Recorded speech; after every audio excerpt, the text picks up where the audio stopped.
సమాచారం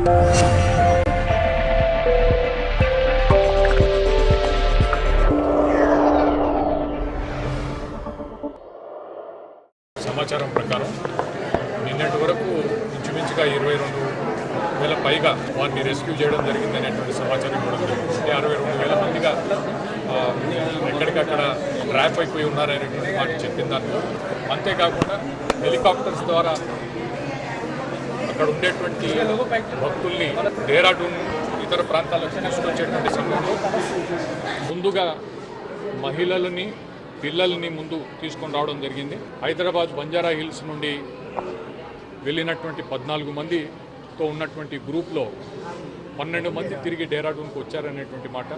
అగర్వాల్ కుటుంబానికి సంబంధించినటువంటి వారు 2 పురుషులు అక్కడే ఉండిపోయారు, అంటే తర్వాత వస్తారు. ఫస్ట్ ప్రయారిటీ లేడీస్కి చిల్డ్రన్కి షిఫ్ట్ చేయడానికి ఇవ్వడం జరిగింది. వాతావరణం కలిసి వస్తే ఈ రెస్క్యూ ఆపరేషన్స్ అంతా కూడా బాగా ముమ్మరంగా చేయడానికి అవకాశం ఉంది.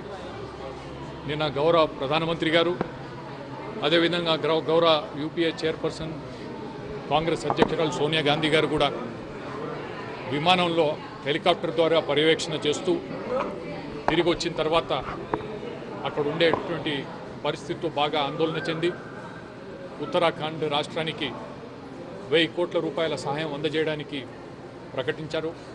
వెంటనే 145 కోట్లు ఇవ్వడానికి కూడా ఉత్తర్వులు జారీ చేయడం జరిగింది.